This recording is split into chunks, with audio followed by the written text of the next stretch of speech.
Samu Omorodion Agehoa. Samu Omorodion Agehoa. Guys, welcome back to the Chelsea Godfather. It's your Chelsea Godfather reporting back to duty. Guys, listen, I never heard about this name in my life. I've never heard about this name in my life, and I watch just about every Super Eagles game that I can watch. And youth teams and whatnot. This is a player that I really should have known. Shame on me. I mean, I should have known this player because his parents are, Nigerians. He has both his parents are Nigerian parents, but I believe he may have been born in Spain, and I think he was born in Spain. I might not be wrong. I might be wrong, but I think he was possibly born in Spain. He came up through the Grenada youth setup, and ultimately ended up at Atletico Madrid, and then they shipped him off on loan last season after he signed a 5-year deal. I mean, Samu signed a 5-year deal in August of 2023. That's all you need to know. If you don't know anything about deal making in terms of whether this player is going to sell, is it going to move or not move, he's in the first year of a 5-year deal. That means the club has all of the leverage in the world, and we Chelsea, we don't have any leverage.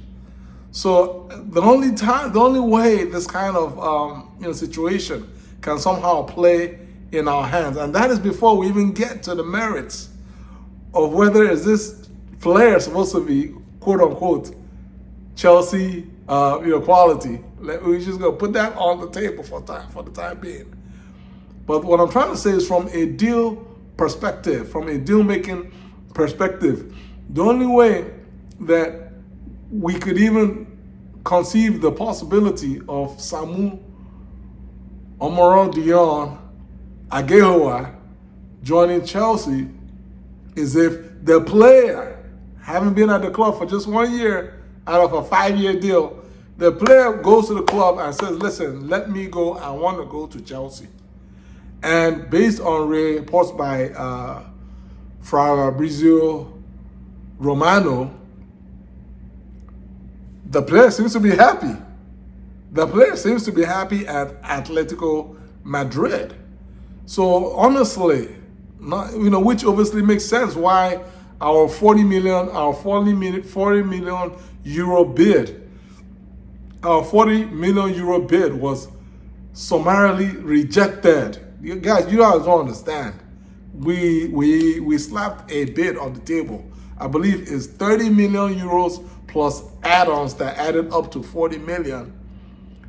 And Atletico Madrid said, no way, Jose. We don't even want to even talk about selling this player. This is our player, and we're happy with this player. And the reason, part of the reason why they can have that, position in addition to the fact that they have 4 more years left on the deal. That's a lifetime, right? Is the fact that the player is not pushing for the deal. So this is a bit of a strange one for me, and that's without getting into who the player is and how does he play and all that. And of course, we now look at his stats. He played, I believe he was on loan at Alves last season. I might be wrong. And he had 35 games. He made 35 appearances last season, and only scored 8 La Liga goals. Which, if you look at it from a coincidental point of view, his stats are eerily similar to Jhon Duran's stats, right? And so this is clearly more of a move where we're trying to buy a player before the player blows up, right? It's obvious because it's definitely not because he's been pulling up trees in Spain, and that's why we are willing to spend 40 million euros, up to 40 million euros on a no-name 20-year-old striker in Spain. So I'm not as perturbed by the fact that we bid 40 million euros for this player. As I mentioned earlier, my concern is the question mark, because we need a striker, right? So my question mark is, I just don't see how this deal doesn't seem to make sense to me. I haven't been able to wrap my head around this deal. I haven't been able to wrap my head around this deal. Even as I'm speaking, you can tell I'm still struggling to make sense of this deal. The Jhon Duran deal makes sense. Not is he Chelsea ready? We know these guys are not Chelsea ready. They only have eight goals each. How are they Chelsea ready? So it's not. So you have to put that to the side. But the question is, from a deal perspective, that the deal makes sense for the club. The Jhon Duran deal, I can see that deal making sense for Chelsea, simply from the simple point of view that the player wants Chelsea. We obviously want the player, but the key is the player wants to come to Chelsea. There's no doubt there, and his club is open to let him go. So that's a deal. So at a point, right now, the hang up then is, what is the compensation to the club? Whether is it money, is it players, whatever the deal. That's why the Jhon Duran deal has been dragging on, because apparently Chelsea wants to pay for the transfer fee by swapping players. So we don't want to pay cash. We want the bulk, if not every aspect of the transfer fee, to be covered by the value of players that we exchange for Jhon Duran. And so that's why you hear names like Ian Madsen, and I think Broya's name popped off. Those are like the two main names that you're going to see. Obviously, Aston Villa wants Gallagher. They want him bad, and I know why. I can see, because Gallagher will fit Aston Villa's team, right? But Gallagher doesn't want to leave. He does not want to leave Chelsea. That's just the reality. He does not want to leave Chelsea. He wants to stay at Chelsea. And I believe that ultimately, the way things are going, it appears to me that Gallagher is going to be staying. And if he's going to be staying, there's a fair chance that he's going to sign a contract.